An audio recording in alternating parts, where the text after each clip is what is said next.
You keep downsizing this to make sure it can fly. Not long ago, Weilun Li never imagined what he'd be doing as a third-year PhD student in electrical engineering at Washington University in St. Louis. It looks like a Marvel movie, like it to be a superhero or something. It's not Spiderman, Antman, or the Wasp, because those are for the comics. However, Li is on to something. He's working on very real cyborg locusts.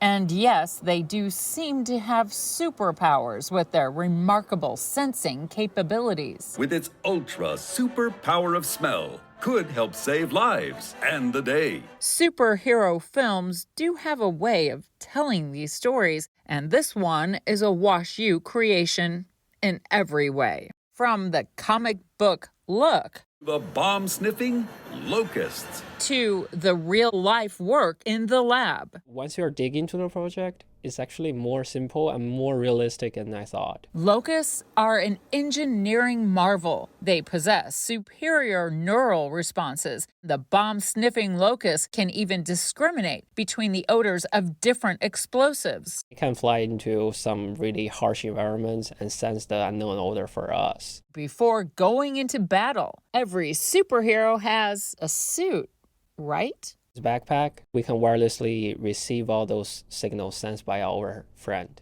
The backpacks record the locust's brain activity when exposed to odors. Li is working on miniaturizing the backpacks created a few years ago. They're too heavy to wear while flying. This is the prototype. We are trying to further decrease the size and weight of our current backpack to ensure the locust can fly for longevity for a long distance. And then the plan is to guide the locust like a remote control. And electronically stimulate, try to kind of like guide him to go which direction.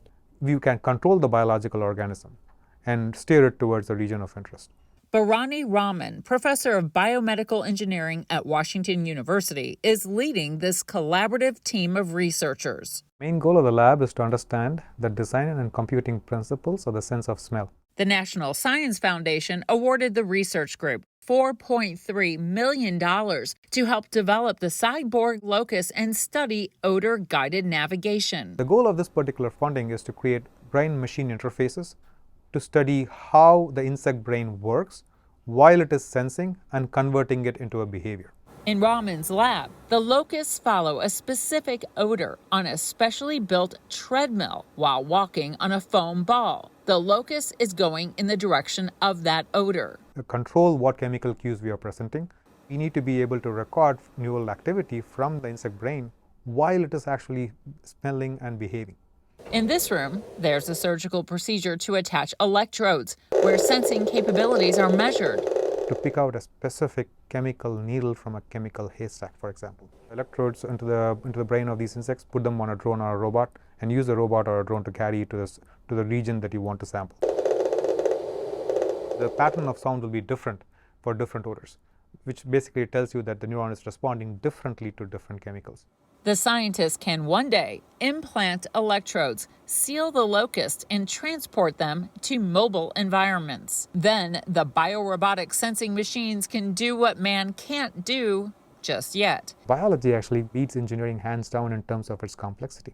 And right now, since we cannot do better than biology, can we tap into the capabilities of the biological organism?